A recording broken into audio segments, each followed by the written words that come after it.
Lyon qui est en danger. La DNCG a prononcé la rétrogradation en Ligue 2 à titre provisoire. Ouais. Parce que les comptes de l'OL sont dans le rouge. Mais tout va bien. Rassurez-vous, John Textor nous a dit « Nous ne serons pas relégués. Il n'y a aucune chance que nous le soyons. » Alors Maxime, on va essayer de démêler le vrai du faux. Est-ce que Lyon, oui ou non, est aujourd'hui en danger? Oui. Merci Maxime. On passe au 4e sujet. Oui, parce qu'on avait parlé de ce sujet-là au 15 septembre, après le Mercato. Justement, on avait parlé de l'état de l'OL et on le disait clairement que quand on voit ce qui est arrivé à Bordeaux, il n'y a pas de raison que ça n'arrive pas à Lyon.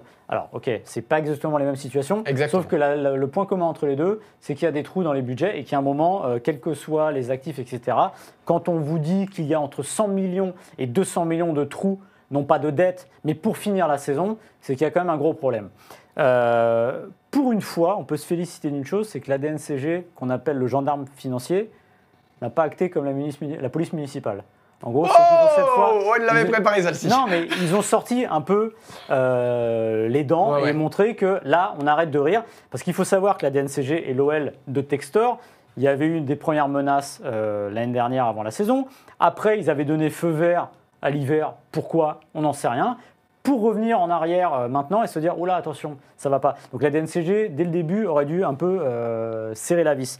Le problème, en fait, c'est qu'en fait, il y a un problème de philosophie entre la DNCG et Textor, c'est que lui, il arrive avec ses promesses, il dit « Moi, je vais vendre ça, on va vous vendre ça, on va faire ça ». Mais ça ne suffit pas parce qu'il faut des garanties. Et on avait vu avec l'OL Reign, le club de foot à vendre, ils avaient dit « On va le vendre ». Sauf que la DNCG avait dit « Oui, mais non, il faut le vendre, il faut nous montrer que vous allez le faire ». Les promesses de vente de joueurs aussi. On parlait de 100 millions de ventes de joueurs, il y a eu 30 millions pour à peu près 140 millions d'achats. Donc la DNCG, à un moment, elle dit « Attendez, vous foutez de nous, là. Vous foutez de nous. » Donc voilà, à un moment, et ça ne peut pas aller. En fait, c'est deux mondes qui s'entrechoquent. Et Textor, je pense ce qu'il fragilise, c'est son imprévisibilité.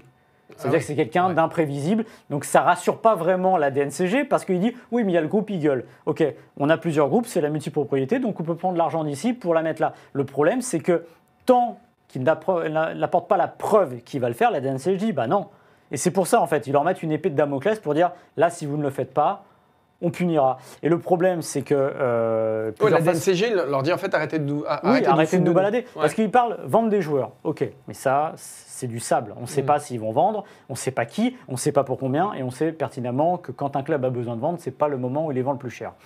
La vente départ à Crystal Palace. Ok, mais si ça rapporte, je ne sais pas combien, 50 millions, 60 millions. 40 millions, il parle de 40 millions. Ça ne suffit pas. Entrer en bourse, les clubs de foot qui rentrent en bourse, on sait comment ça se termine. Tu as un prêt potentiel aussi. Oui, mais c'est le football CTLM. Ouais. C'est-à-dire que tu finances ta dette de ta dette de ta dette. Donc là, aujourd'hui, évidemment, la DNCG, ça ne suffit pas. Et tu as aussi potentiellement des ventes de joueurs de Botafogo qui pourraient, par un jeu de vase communicant, permettre à l'OL de... Voilà, mais le problème aujourd'hui, je pense qu'on parlait de la pyramide de multipropriété. J'ai l'impression que Botafogo est devenu le club en haut de la pyramide parce qu'il est en finale la Copa Libertadores. Et est-ce que Textor et le groupe a envie de dessaper un club qui est au sommet du football sud-américain, qui jouera peut-être la Coupe du Monde des clubs? Donc ça, vraiment, je ne suis pas certain que... pour un club qui, pour l'instant, a du mal à être dans le top 5 de Ligue 1. Moi, ce qui m'agace, c'est la positivité toxique de John Textor. Je ne sais pas si ce monsieur se met des œillères. Ouais, c'est un Américain, ça c'est sûr. Mais je ne sais pas s'il se met des œillères ou s'il il croit profondément en ce qu'il dit. Ou s'il veut enfumer tout le monde. C'est-à-dire en disant, écoutez, non mais tout va bien, on met la poussière sous le tapis. Ça, j'avoue que c'est quelque chose que j'ai beaucoup de mal à voir avec lui. Moi, ça m'avait agacé aussi de... En fait, ça me fait penser un petit peu à tout ce qu'il dit. Il insinue aussi que le PSG est derrière tout ça, Il y a une phrase, moi, qui m'avait beaucoup marqué. Je crois que la DNCG est indépendante de certaines des pressions que vous constatez, mais nous avons beaucoup d'ennemis au sein du conseil d'administration de la Ligue, comme un grand club du Qatar. Parce que vous savez que John Textor et le PSG...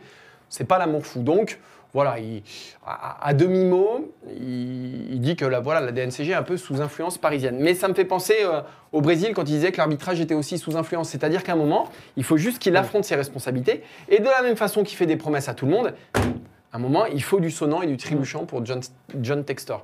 Et moi, c'est ce qui me dérange vraiment dans ce personnage, c'est que c'est quelqu'un de sans doute très sympathique, très affable, qui est très positif, mais cette positivité toxique, j'ai peur que ce soit elle qui amène Lyon dans le gouffre parce que elle détourne Lyon des vrais problèmes de ce qui aujourd'hui, un trou de 100 à 200 millions d'ici la fin de la saison. Oui, c'est absolument gigantesque. La fourchette, elle est grosse. Hein. Ouais, la fourchette, si c'est 180, c'est énorme.